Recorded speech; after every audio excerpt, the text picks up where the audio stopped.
Brandon. Joe. I'm so excited to be doing this with you before you go on your trip, living in your van for a year. Mm-hmm. That's a big move. Thanks for having me. No, I'm excited, really excited, and I'm happy we could squeeze this in before Bud and I take off. So, he's the real diva. He's the one who's like, no, we have to leave on Friday. He's the real diva. He's like, this full moon's wigging me out, man. Deb, you gotta get out of here. Yeah, pretty much. I love it. I love how we met too. It's so funny. So you're from Australia, mm-hmm. and you moved to Utah for a relationship.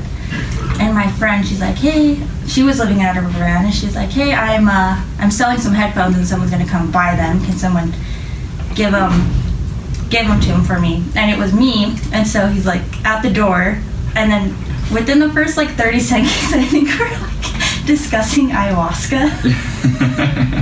And it's like when you see someone in the same alignment vibration, it's just instant. Within 30 seconds you're talking about deep consciousness just after picking up headphones. You don't expect it. Yeah, so, that was pretty wild. For those listening and not watching right now, if you hear a little heavy panting, I just ran up some stairs. No, it's Buddy. My main dude right here. He's joining me right next to the mic. You can probably hear his little laboured breathing. He's a little out of shape, as Joe made clear a second ago. She's like, oh, he's tubby. And I don't know why I took it personally, but I know. I did. I know you did. I take it personally when people call my dog tubby. But then you were like, it's because you are. I was like, yeah, it's because you are, bud. Oh my gosh, I think you're funny. Okay, so first, let's get into it. I first want to know these 3 questions, and the first question I have for you is, how do you personally set boundaries? How do I set boundaries? It starts with me. I think real boundary setting really starts with, do I respect my own boundaries? Because I can't get upset with anyone else stepping over boundaries if I don't even know what they are for me. Mm-hmm. And so usually when I'm getting upset with someone stepping over my boundaries, it's one of 2 things. It's one, either I'm not doing that for myself, or I'm not clearly communicating what those boundaries are. And that's where I learn how feel like I've been violated, or my boundaries have been violated. So yeah, it starts in the mirror. I love that. That's a great answer. Okay, second question is, what makes you feel sexy? What makes me feel sexy is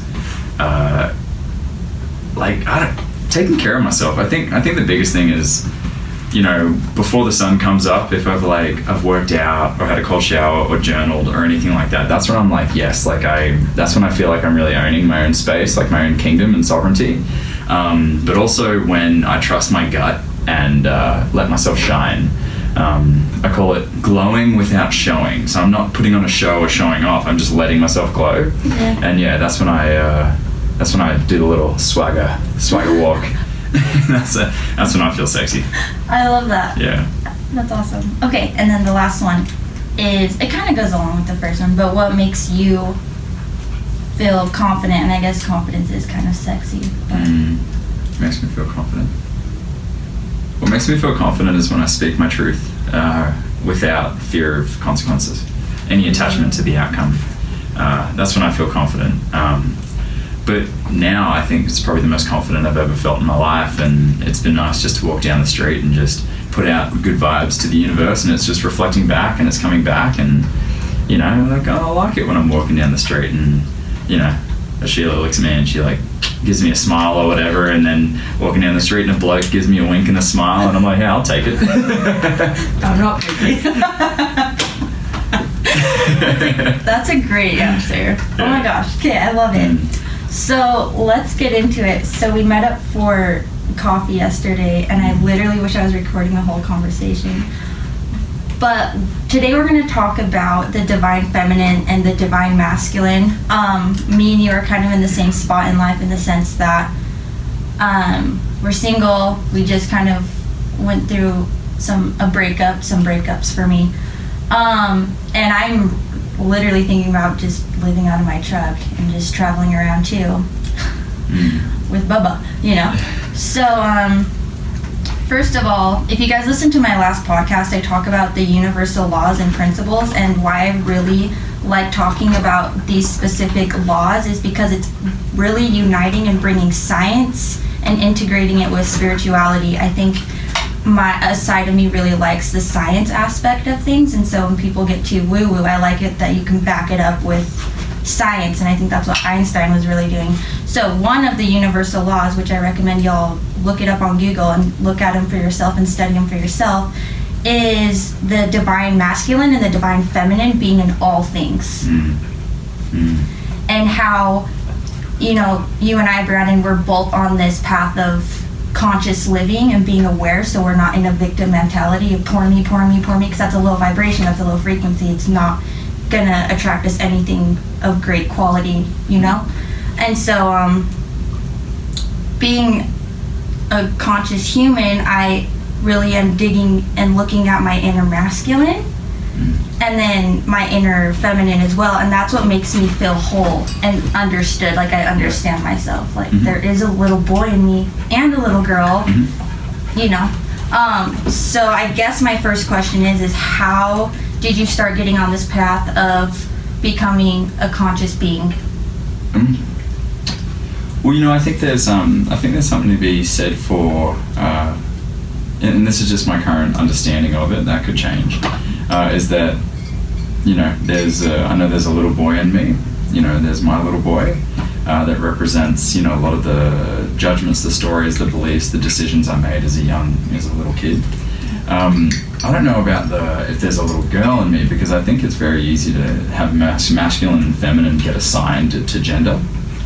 Where if you look at a lot of you know, non-heteronormative relationships, people who kind of dance between you know, heterosexual, homosexual, everything in between relationships. Dance, right? Yeah, it's a dance, right? There's, you know, you have people that are very much, you know, that are born male, but have very feminine traits and strong feminine qualities, and so I thought I'd just speak to a little distinction there. Look, I think to answer your question of how I've come into consciousness, look, I think that's just a constant battle, personally. I think I can be a very, very unconscious person, and I have no idea when I'm being conscious. You know, it's not something where I'm just like, a light turns on and I'm like, ding, I'm like, ooh, yeah, look at me, I'm floating. I'm like a monk right now. Like, I'm levitating right now.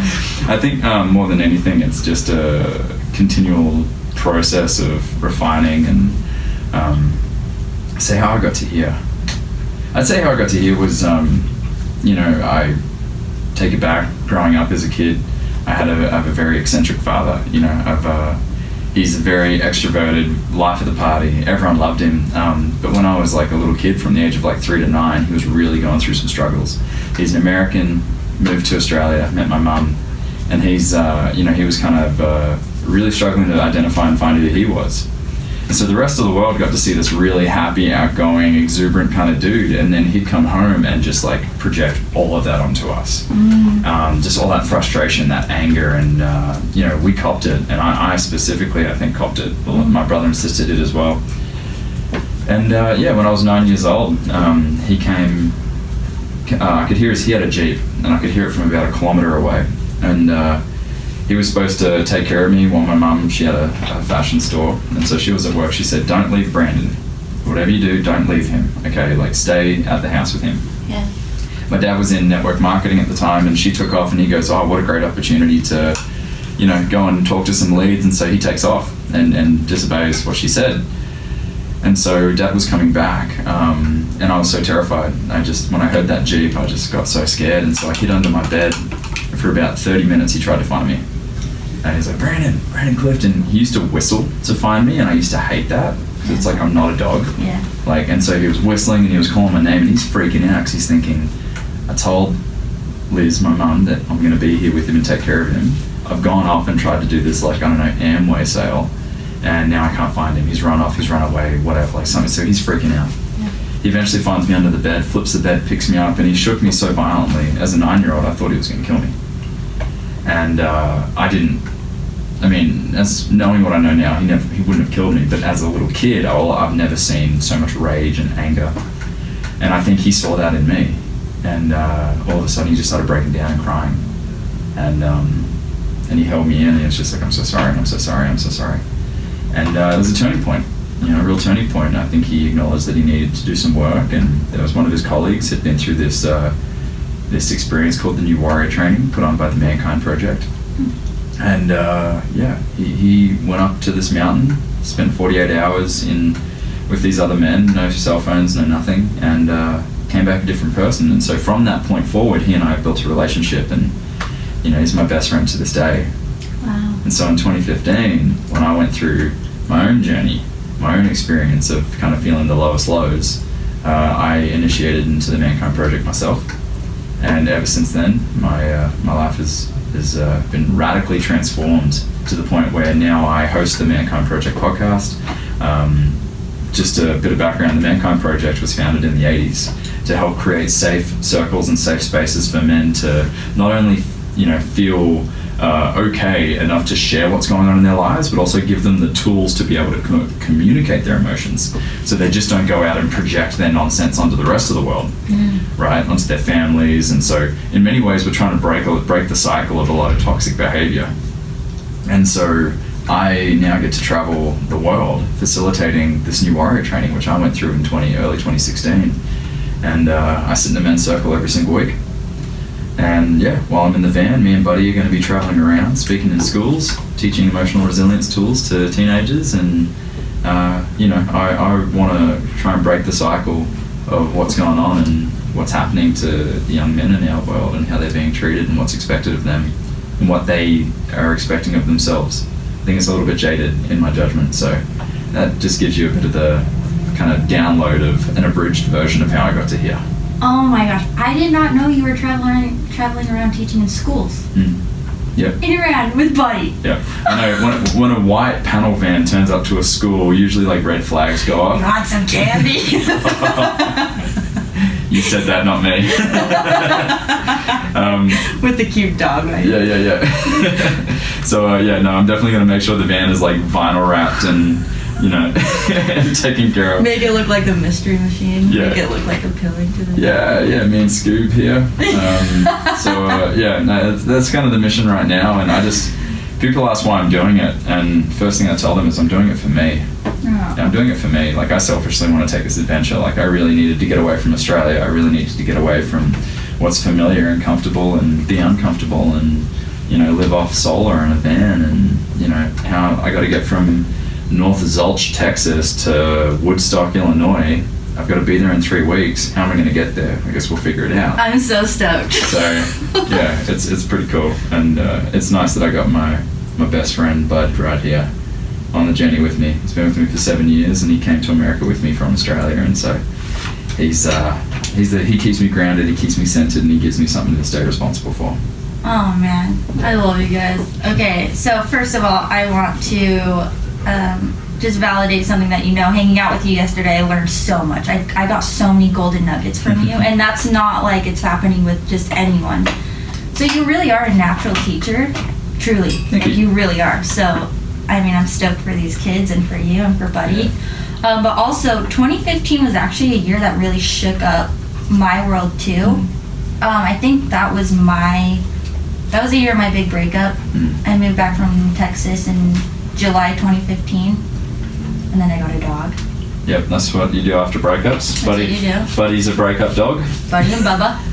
They're lifesavers. Yep. So what happened to you in 2015, just to get into it a little bit, because it seems like it really shook you up, and I like hearing kind of the things that shake up people, because it tends to be the catalyst to propel them towards their purpose and understanding themselves and what they want, what they don't want, and setting boundaries and just really understanding themselves, Yeah, I think the coolest thing from that came out of 2015 is like I now have the ability, like when it happened and when I came through it, so many people wanted to put me on podcasts and hear more about it, and I ended up in the newspaper and all the rest. So I'll give context to all of that. But when I was telling that story, I was still in it, to a great degree, and I feel like now I can really look at it from a bird's eye view and see it for what it is. So long story short, I was in a relationship at the time. I think it was textbook codependency.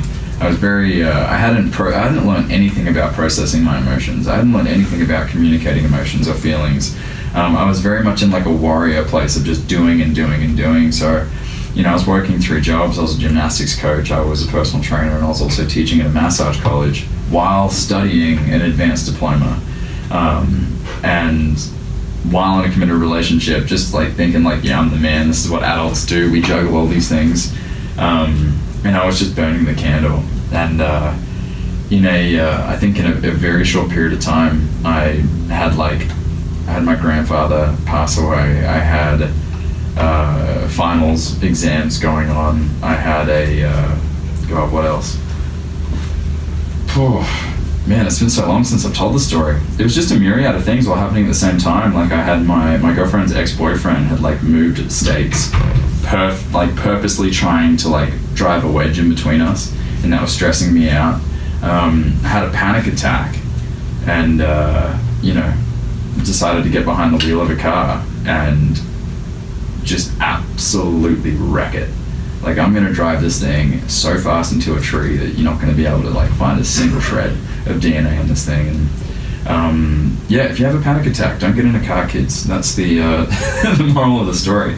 But I'd never had a panic attack before, and so So what was making you in that panicky state? Because I've dealt with anxiety, especially in 2015. That's usually like when you're starting to things are wanting to shift, you start to panic because it's like changed. Yeah.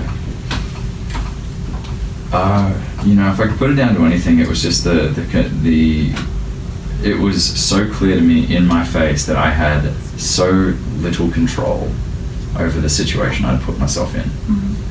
I had no control over what was going on, and I was responsible for all of it. I'd created all of that mess, and I couldn't handle it. The house of cards was falling. And so at the time, that's when I really wrapped my identity into things that I was doing versus who I was being. It's very much this doer idea, mentality of, real men do things. Real men don't think about it. Real men don't feel into it. Real men just do things. They swing their swords like warriors. And so my warrior was just exhausted. And so I'm driving down this strip, and there's this big, beautiful palm tree. It's just thick, and it was strong, and I'm like, that's the one. And I put my foot down, and I got up to about, 100 miles an hour. And it's the weirdest thing. Like, I just heard this voice in my head, just completely clear as day, as if I was hearing it through this microphone. And this is where all my Christian mates are like, yeah, it was God. And I'm like, well, it was my voice, really. I could hear my voice more than anything. And it was like, nah, dude, not now. Not now. It's like, you don't knock on that door yet, because you've got a lot more to do in this world. Quit being so selfish. And it was like, ooh, am I being selfish? So I took my foot off, pumped the brakes, clearly didn't hit the tree. I went home, and I just like put my face in the bed and I just cried for like 20 minutes. Like the first time I had a proper cry and since I was like a little kid, and since the last time I watched The Lion King. Yeah. And so, and all of a sudden I get a text on my phone, and it's a buddy of mine, and he's like, hey man, just thinking about you. Like, haven't spoken in a while, just thinking about you. I really want you to come check out this men's group. I really want you to, I sit in circle with these men, I want you to come check it out. And I knew about the men's group because it was the men's group my dad sat in, but that's dad's thing. I don't do that. And my buddy was going through a hard time, so I told him about the men's group, having never sat in it myself, because I'm like, I'm the all-knowing doer of doing, and I have all the answers. Look how much shit I can juggle. Let me give you advice on your life. And so I told him to go to this men's circle, and it was changing his life, but I didn't need it because I'm perfect, I'm fine, I'm fixed, whatever. Yeah. And he just texted me out of the blue and was like, man, I'd really love for you to come Tuesday night. So this all happened on a Monday. Wow. And then I went in Tuesday night, and it gave me more than enough reasons to stay on this planet and live my mission and soak up the most this earth has to offer. And so what followed that was just incredible. Like I wanted to get my confidence back, so I got into fitness modeling. Within a year, I came third in the world. Wow. In Vegas as a fitness model. And I just didn't, if you'd asked me 8 months earlier if that was possible, I would have said no freaking way, not in this lifetime. And so I just started to build my belief of what was possible for me going forward. And so then I opened a gym, And then it just like, we grew to number 1 in our hometown, and it was, I had like coaches working for me, and like, it was all just happening so fast. And they're like, cool, I'm gonna buy a house, because that's what you do when you're 25, and you know, that's what the responsible thing to do as an adult. So I'm like, yeah, I'm gonna buy a house, and let's get a bigger facility and get a new lease for the gym. And so it was all happening, all the stuff was happening, and then I just like was just like, nope. Something in my intuition was just saying like, don't do it. Just don't do it. And yeah, I went into a sweat lodge, a Native American sweat lodge, and had a vision, and it basically told me to get away and just get out. So 2 years after all that stuff in 2015 it transpired, early 2018 I sold everything and bought a one-way ticket to South America and made my way up through the Americas. And now I'm here.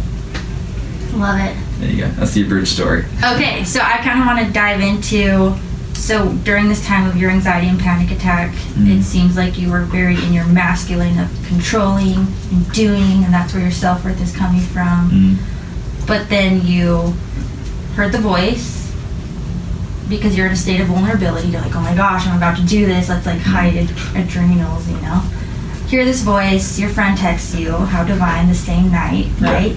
Yeah. And he invites you to come to this gathering of men. And essentially this gathering is a vortex that y'all are creating to create space and opening. So it's kind of a feminine energy, right? Because the feminine is like the cup for something to enter into it. So as you started consciously embracing the feminine energy, that's when you started to find more of a balance and a purpose and a calming, maybe? Well, I wouldn't say I was consciously doing it, because I had no idea of masculine and feminine back then. I'm only just really starting to get a grasp of it in the past year or so, as I've been able to sit in more circles with men, women, masculine and feminine. The reading I've been doing has been really cool. Like a lot of the Jungian students, you know, you got Robert Johnson, Robert Bly, you've got John Lee. Like, the more I read their books, the more I'm getting a firmer understanding of like what actually like masculine, the above energy is, and what the feminine, the below is. But I'd definitely say there was probably something going on as far as like, okay, it's time to get outside of these barriers or these rails that you've set up, that I've set up, and be more loose with it, be more transformative, be more fluid, and kind of go with flow. And it's been a constant battle since then of like, the masculine wants structure. The masculine wants to know 20 steps ahead, and then the feminine of like, no rules. No rules. Like, no parents, no rules, you know, like just live in the now and just transform and be open to receive. So it's polar, there's poles there, right? There's a polarity there, a dance back and forth, and I'm only just starting to kind of get my own deeper understanding of what that means to be in masculine or be in feminine. So yeah, maybe we're not even conscious of it, but we intuitively are pulled and drawn to it. Like for me, I typically love lifting weights and kind of more aggressive sports. Like I love playing basketball and anything that's competitive, right? But I'm yoga certified, but I've never loved, unless it's Bikram and it's super intense and I know the next pose and I'm like sweating my ass off. I really don't like to just do like yin yoga, just like, because my inner masculine's like, I really want to know. But right now in my life, as of the past like 2 weeks, I've been craving to just stretch and just sit in poses and like just flow, because I'm craving, and my soul's craving to have that. Okay, you've been really strict and lifting a lot of weights, and now you're almost becoming too rigid. You need to relax and ease into it and chill and just be. Because you can only hustle for so long until you start getting anxiety. You need time to process and just be, and that is what the feminine is trying to teach. You know, that's why monks go into meditation and they're literally in this feminine, because they're receiving. It's a receiving mode. The feminine is receiving. You know, in intercourse, it's receiving. The moon is receiving. The masculine is give. And I think it's just like listening to our intuition and just going towards even the yin foods, the yang foods. You know, there's masculine and feminine and everything. So knowing your doshas, knowing your Ayurvedic doshas of what you should eat, and just trusting yourself in your your instincts on a primal level. And I think that's what humans have kind of forgotten. It's so easy to numb ourselves with social media, with TV, with work, gotta grind, gotta go shop because this trend is like super trendy right now. Hustle 365. And then they wonder why they're popping these pills and so disconnected with themselves. And it's like, you have to create this discipline to just be and sit and read and be in the silence and just do nothing. Yep. You know, there's something to be said. I was chatting to a good friend of mine, Amber Hawken, before I left Australia just a couple of days ago, and she said she is like, to me, God, I have so much respect for that woman. She to me, she is the example of someone who can be what they're teaching. Just is, right? Because it's very easy for me to understand something logically and then want to teach it, and then just be like, you need to follow these 4 steps for whatever. Yeah. You need to do these 3 things to be happy. And that's all fine on an intellectual level. But if the person on stage, if in my judgment, isn't being that, there's a disconnect. There's a disconnect there. And, you know, I for me, my practices, I'm really trying to lean into that place of, you know, kind of being the example of the change I want to see in the world. And I'll be real, I suck at it right now. I mean, the social media and numbing and all that stuff, like guilty, like totally guilty. And so there's, I think that for me, the man I want to be in the world I want to create, it's got to come from being in integrity with the message that I want to spread and preach. I mean, I just caught myself the other day. What did I don't know. I was back in Australia with some high school mates, and they were joking about something, and I just jumped in on the joke. And it was something we would have joked about in high school, but it was so against my beliefs and where I am today. But I slipped into that space. Now, I'm not shaming myself for that. I'll just call that a human moment. But it's also for me an example of like, oh, okay, I just kind of left my center. I left my axis there. What for? To be one of the boys, you know, to feel accepted by them. And so I mean, it's a dance, right? It's happening all the time. But I think that more than anything, like what allows me to trust facilitators, what allows me to trust parentheses, fingers are going up, influences are those that what they're influencing, they're actually being.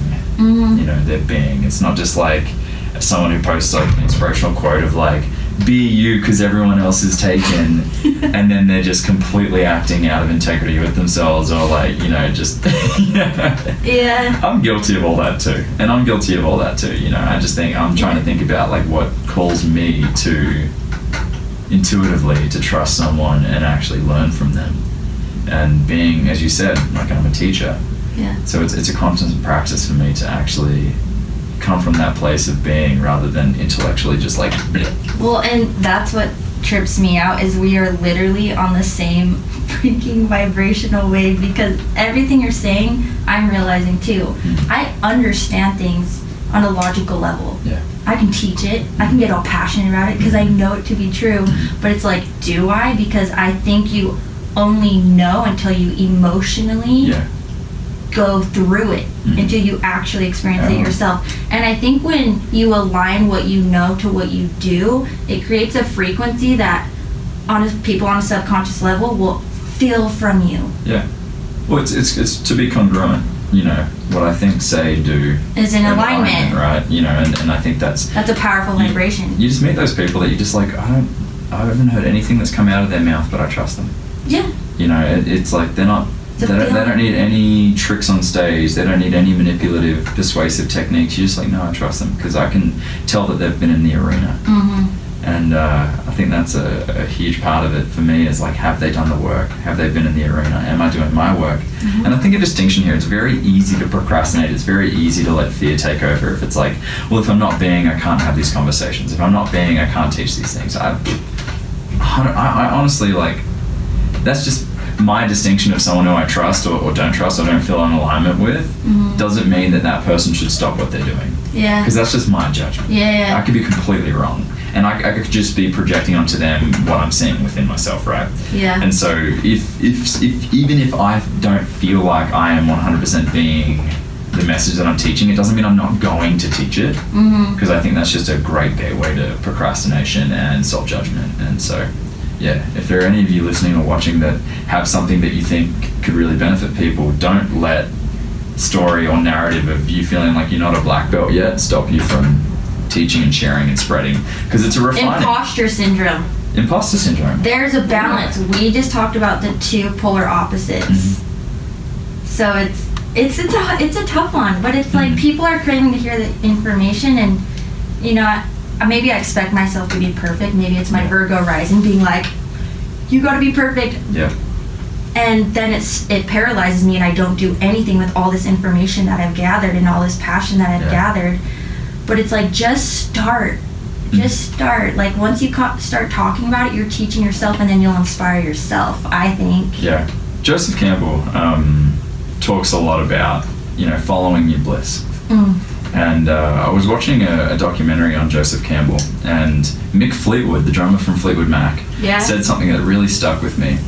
And he goes, the first 200 songs I ever wrote, you will never hear, because they were absolute shite. Oh, I love that. They were crap. But he goes, you got to write bad poetry before you end up with the sonnet or the sonnet. You know, you got to write bad poetry. And that's one thing that really stuck with me, is like, you know, there are those days where I'm like, I'm going to make a video today, but I'm not inspired and I don't feel it's coming from the right place. And I'm like, you know what, I'm just writing bad poetry. I'm just going to write bad poetry. And usually it's something like intuitively just like pops out and is amazing. But a question I've been asking myself, and you know, majority of what I teach isn't original thoughts, right? It's my own interpretation of something else someone else has said. But there is one thing that I can proudly say is an original thought or question. When I came up with it, I called my buddy and I'm like, I came up with something original. I'm an OG. I'm an OG. And it is in relation to perfection or failure. All right, two opposite sides. Think about the narrative. I think about the narrative I tell myself when I think about perfection and not meeting my expectations, or when I think about failure.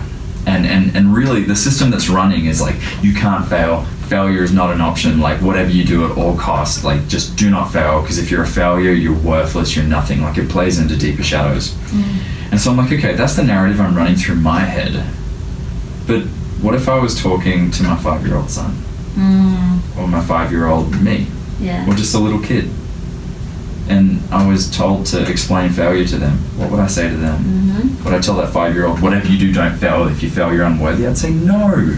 I'd go like, failure is the process. Like, thank God the people who built planes failed 1,000 times before we strapped ourselves in, you know? Like, you know, and then perfection. Like, how would you explain perfection to a 5-year-old? I'd say it's a fallacy. It's a myth. It doesn't even deserve a place in the dictionary. Like, it's not true. There's no such thing as perfect. Yet in my own head, there's this subconscious system, process system that's going, got to reach perfection, set the bar really high, you know. So that's something that's been really running through my head right now. And when I have a lot of single parent families, especially mums, come to me to speak to their kids, you know, 16, 17, kids that are really kind of dancing on, you know, which side do they want to tip? Do they want to tip into drugs and addiction and poor behaviors, or do they want to tip into actually like living their life for them?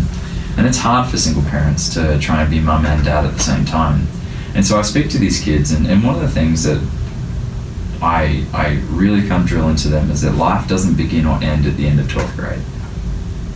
It's all just a continuous journey and flow. And so don't feel like after 12th grade you'll be able to start living into your own, like, kind of like your own essence. Like, it can start now. But I just say to them, try everything. Try to, not meth, but try everything. You know, experience, taste the world. Like, you know, rather than go straight into university, go take a gap year. Go spend a year traveling Europe or India or whatever, or just go and get lost somewhere. And then think about, okay, what am I going to do now? Because I was at a speaking engagement, and the speaker on stage, I can't remember his name, there's like 400 of us in the room. He goes, raise your hand if you did higher education, like college, you know, a trade, university. Hands go up. And then he goes, keep your hand up if you're still in that profession, still, you know, working in what you studied. Hands go down. So 45% of the room put their hands up, 8 people's hands were still up. Oh wow. So just taste and try everything, because like I'm the happiest I've ever been, and I have zero clue of how I'm going to do this journey and how I'm going to fund it and how I'm going to get from A to B, but necessity will find the answers, and and it'll bring it up. So I just that's just kind of my vomit for this moment. I love your vomit so much. I'm just going to sample that bit. I love your vomit. I love your vomit because it's so true. It's like if you look at nature, my mom was driving to Colorado and she's like, it's so interesting how you look at nature and it's so imperfect and you see branches falling off and trees that are crooked and all this stuff, and yet it's literally divinely perfect. And I think that's what the Tao teaches. I'm really into Taoism. And let it be. Everything is flowing and happening perfectly, and as much as we'd like to think that we have control over circumstances, it's like let go and watch God like come into your life and watch things unfold like magic, and your logic will be like, what? I don't even know how that happened. Like you just being you and doing what makes you happy and feel good and getting out of your comfort zone and like giving yourself a hug because you're so proud that you got out of your comfort zone. You'll start to just watch things happen. And you won't understand it, but it keeps you going because you see that, the more I start feeling good, the more that like good things start to happen to me. But I think it does start by looking back at your childhood and things that have kind of traumatized you and kind of discovering that so you can understand your belief systems that are holding you back.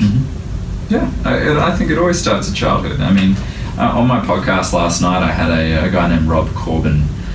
He does forgiveness workshops in prisons, and he's been in the Mankind Project since the 80s. And he and I had a great conversation. And he goes, "You'd be amazed. I'm working with people that are doing life, no probation, no parole, and they working with guys in their 70s." And when he takes them back, like to the earliest memories of the judgments they took on the stories, the beliefs that they adopted, it's when they were like 4 or 5. I think it always starts from when we're young because, and this is one thing I teach in these schools is, what are the 2 biggest influences on a young person's life? The environment they were raised in and who raised them in that environment. And so if dad's absent or mum's absent or there's only one parent holding the fort, who do you think's going to pick it up? School. Or not school, the local gang. It's the environment that's going to encourage that. And I feel like, we've been raised in a society where, school teaches you that failure is not possible. Like, you can't fail. Like, failure, if you fail and you get a C or a D or an E, you're a failure, you're unworthy, your prospects in life are going to be low. And then our parents or influencers enforce that, right? You get a bad grade, what happens? Mum and dad get upset or whatever, or they don't care. Puts you in fear. Yeah, puts you in this fear place. And then society as a whole adopts that belief that failure is not cool, failure is not okay. But I mean, you just got to look at the most successful people in the world, and what's the most common thread among all of them is they're all massive failures before they're great successes. It's just fail. Wow, I hit it. And so, look, I think that's just a real shake-up that needs to happen right now, is our whole understanding of what it means, what is failure and what is perfection. And both of them are very, very subjective. Yeah, and to me, it's like failure to me is when I stop trying. When I let something get in my head and I'm like, I'm too scared to fail again. That to me is failure. There you go. And so you've already won by trying. Yeah. You've already won. Well, it's like if I were on this planet already fucking perfect, it would be too easy. Something good, it does not come easy. Like, literally, we're on this planet to understand ourselves, to know ourselves, and align with what makes us happy. And so it's like, if I knew better, I would do better. I never lose. I either win or I learn. So it's like, enjoy falling on your ass. It's funny. What did you get out of it? Let your scars teach you and remind you how far you've come. Exactly. Who are you kidding? You're not. You're perfectly imperfect. And no one has it figured out. Everyone's walking around, scared to be vulnerable, acting like they have it all together, hiding behind maybe their clothes or things that don't, the mask, the portrayance. But it's like, if you were naked and you shaved your head and you had no makeup, then who are you? Then what are you made of? So how do you grow? You get out of your comfort zone. You get rid of old things. You get rid of people that don't fulfill you, and you trust that this removal process will close one door, new doors open, and then watch God come into play because you're making room for God. Yeah. You can't have it all together and think that you have this control. That's why you have anxiety and depression and low self-worth. I love it. There's something that's like alive in me right now, is something that one of my business mentors said to me when I had my gym. I think the worst thing that could have ever happened for me in that gym, or best thing, was how fast we grew. Because we went from a nobody in 18 months in the most densely populated fitness market in the Southern Hemisphere. I mean, every second person has a personal training ticket in my home city. Wow. And so we went from nobodies to the number one ranked gym in the whole city. And that put this like complex in my head, this whole like, then we can only be here, and we're going up against gyms that have like millions of dollars of capital at their disposal, right? And I didn't even know what raising capital looked like then. And so I had these judgments coming on that I had to like keep this standard. And one of my business mentors said to me, he goes, if it's 20% successful, is it worth it? It's like, no, it has to be 100%. He goes, then you'll always fail. You'll always fail, because you'll get 99% of the way and you'll still see it as a failure. He goes, change the game. He goes, any goal you set, ask yourself, what does 20% look like, and is it still worth it? And so I just built a program with one of my affiliates. It's taken us 9 months to put it together, and before we even decided to create the program, we asked ourselves, what does 20% success look like? So we know that it can make hundreds of thousands, but 20% successful looks like learning a ton in the process, knowing video editing, scripting, putting it all together, creating and designing workbooks, working with another person on something like this, having jam sessions with a whiteboard, like all those things. It's like, if we don't make a cent out of this, it's all been worth it. And so this journey that I've created in the van with Buddy is, you know, for me, I ask myself the question, what's 20% successful? And it's like 5% successful is worth it. 100% is what's possible. And then 5% is still worth it. Then it just creates so much room for mistakes and so much room for, you know, failure and figuring it out and just learning along the way. And, you know, when I fall from the failure tree, I have a real tendency to smack every branch on the way down. And then lands like a scorpion on my head. And so that's just, you know, and that's just, it's been my greatest medicine. You know, it's been my greatest teacher is failing and ditching this idea of perfection. Well, and, you know, it gets back to the basics of Buddhism, but what leads to suffering? It's attachment and / expectation, same thing. Yeah, not having. But that's the ego. Well, I need to like keep us safe. You know, it's primal. Yeah. What should we expect from this? Well, we're gonna make the kill. We're gonna hunt it. Da da da. But it's like, just kind of like, be cautious of that. Too much expectation is you will always be suffering. Yeah. There's a lot. Because God's like, remember me, remember the flow and the spirit of how I exist too. And even though you can't see me, you can feel me, and I'm here. So you're doing it to yourself. Yeah. Well, I mean, why create an environment of lacking? You're already losing before you start. If you start with this place of, oh, I need this to have X, Y, Z. And it's like, it's just playing the wrong game.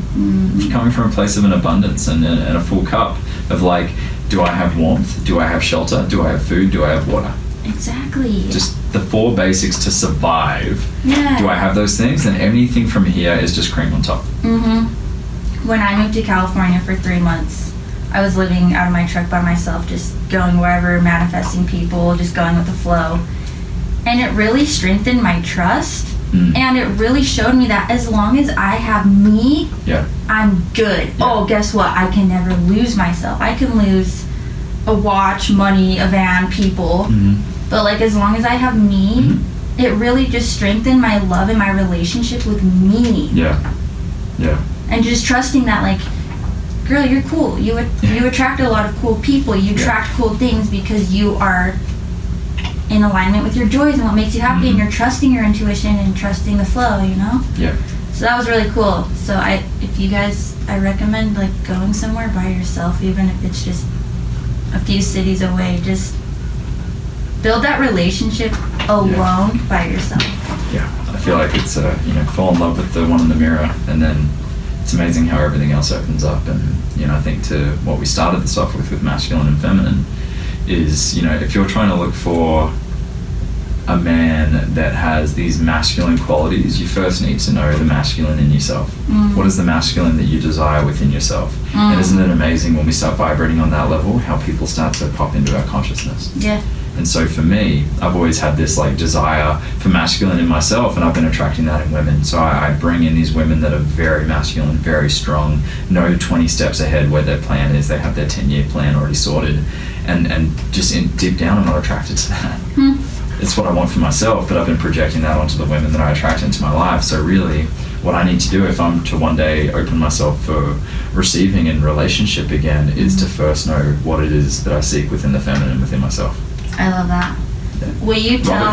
Robert Johnson, Lying with the Heavenly Woman. Men and women, read that and you will facepalm yourself 20 times like I did, to be like, oh, how did I not know this sooner? Yeah. Well, yeah, so we're both 27, we're both single, and I desire to manifest a partner. I'm not trying too hard, I'm just letting it flow, but there was a time where I was shook up because I was dating a lot and I got rejected, and I was like, I texted you, DM'd you, and I was like, Brandon, I need to understand why I'm attracting this and understand myself more so I can get more clear on what I want. And you recommended Lying with the Heavenly Woman. Lying with the Heavenly Woman. Yeah. Okay. And these talk about the archetypes and well, it gets into the feminine archetypes, we have a lot of people think it's just the anima. It's you got the sister and the mother and the goddess and all these different archetypes that I'm still very much a white belt in understanding. Yeah. All I know is it's probably the most highlighted book I've ever highlighted in my life. Wow. The whole thing's just yellow. Pretty much should have just dunk it in yellow ink, because the whole thing is just, it's a short read, it's less than 100 pages, it's and you can just flick through it. But I'd say take time with it. I did it over a couple nights before bed, and a lot of ahas have come out of that one. So I love it. Yeah. Okay, well, I feel like this was a great run. And I want you to blast all your information out, because I think every man should be following you. Yeah. And ladies, come on. And the ladies.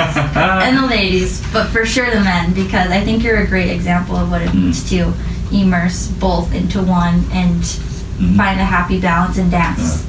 Well, if they want to follow someone who's just trying to figure it out, then I'm not going to stand and bang a lectern and tell people how to live their lives, but I surely hope to be the model for my life. And if anyone else benefits from it, awesome. So the easiest way to find me is on Facebook, Brandon Clift. I'm holding a coffee mug and winking at the camera.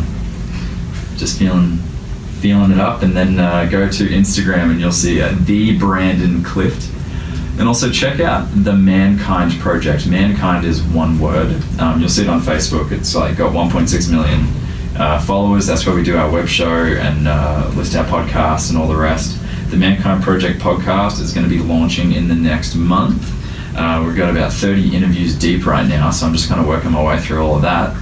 And follow the adventures as we make our way around America. Buddy and I are doing 17,000 miles this year, and covering a lot of distance as we're helping facilitate these men's rites of passages, as well as chatting to the youngins and the next generation, and hopefully trying to break a cycle so that they can inherit a better world than what we inherited.